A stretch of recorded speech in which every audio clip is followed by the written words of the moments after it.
अस्सलामुअलैकुम, मेरा नाम है उमैर और आप देख रहे हैं उमैर्स वर्कशॉप। आज हम बात करेंगे इस इनक्यूबेटर के हवाले से, जिसका साइज़ 2 फीट बाय 1 फीट है और गहराई भी इसकी 1 फीट है।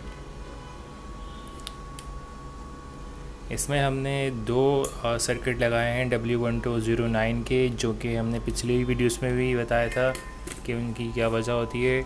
ये जो सर्किट है ये ओवरलोड के लिए होता है, यानी कि अगर 39 पे जाएगा तो ये इसको ऑफ़ कर देगा और ये जो है ऑफ़ कर देगा अंदर के हीटर को। इस तरह से ओवर हीटिंग होने से ये बच जाता है।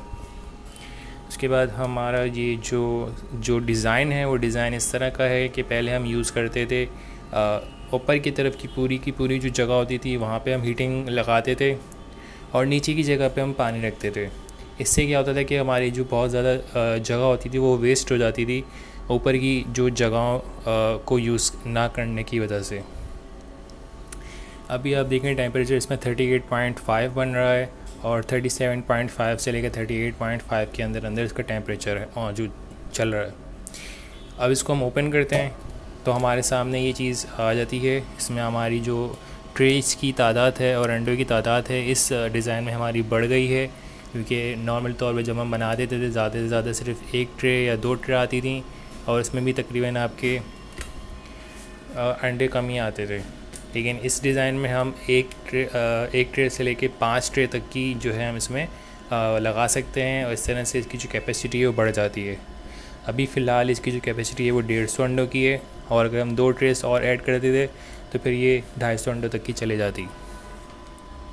इसमें हमारे पास ये इस तरह की ट्रे होती है जिसमें हम अंडे रखते हैं और अंडे रखने के बाद दिन में 2 से 3 दफ़ा पलटते हैं और फिर उनको वापस और रख देते हैं अंदर की तरफ। तो ये मैनुअल टर्निंग है, ऑटोमेटिक टेम्परेचर है और मैनुअल टर्निंग है और मैनुअल वाटर है। इसमें दोनों के ये जो सेंसर्स हैं इसके, इन दोनों W1209 के, वो हमने यहाँ ऊपर की तरफ रखे हुए हैं। हमने यहाँ पे भी ऊपर के रख के देखा था और नीचे भी रख के देखा था, तो दोनों के टेम्परेचर बिल्कुल सेम थे।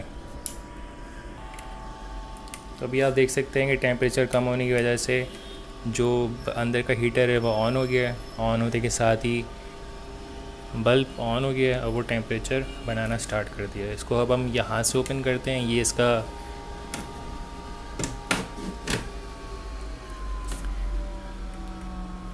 तो अब आप देख सकें तो सामने आपको दिख रहा होगा फ़ैन है। फ़ैन जो है हवा फेंक रहा है हमारे बल्ब के ऊपर। जैसे ही बल्ब के ऊपर हवा फेंकता है तो सारी की सारी जो हीट है वो अंदर की तरफ ट्रांसफ़र होती है और फिर वहीं से खींच के वापस पंखा रोलिंग में इसको बना देता है। इस तरह से टेम्परेचर कहीं पे भी रुकता नहीं है, पूरे इनक्यूबेटर में टेम्परेचर सेम होता है। नीचे की तरफ जो ये जगह है यहाँ पे हम पानी रखेंगे। पानी का एक अच्छा खासा गहरा बॉल हम रख सकते हैं और एक ही दफ़ा पानी भर के रख देंगे। उससे हमारा जो ह्यूमिडिटी है वो काफ़ी अच्छी खासी बन जाती है और उसको बार बार जो है हमें फिल नहीं करना पड़ता। और ऊपर से डायरेक्ट जो हीट पड़ती है इसके ऊपर, तो वो जो एक प्रॉब्लम आती है कि ह्यूमिडिटी नहीं बन रही, तो वो इससे जो है वो कम हो जाती है। तो यानी कि ह्यूमिडिटी का प्रॉब्लम भी ख़त्म हो जाता है। इसको अब हम वापस क्लोज़ करते हैं।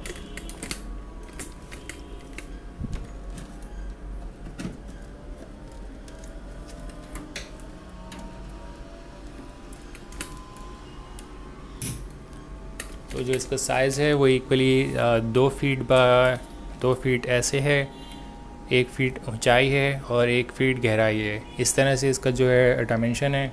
और इसी के अंदर जो है हम ऑटोमेटिक ट्रेस भी लगा सकते हैं अगर चाहें तो इस तरह से जैसे हमने 3 ट्रेस लगाई हैं, 3 ऑटोमेटिक ट्रेस लगा के उसको हम 120 या 130 के ऑटोमेटिक इनक्यूबेटर में भी तब्दील कर सकते हैं।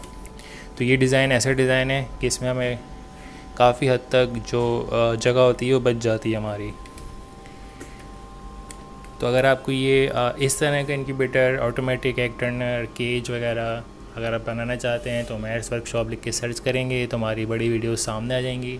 तो उनको देख के आप अपनी ख़ुद की भी जो है चीज़ें बना सकते हैं। तो अगर आपको ये वीडियो अच्छी लगी है तो लाइक करें, शेयर करें, सब्सक्राइब करें। अपना ख्याल रखिएगा। अल्लाह हाफ़िज़।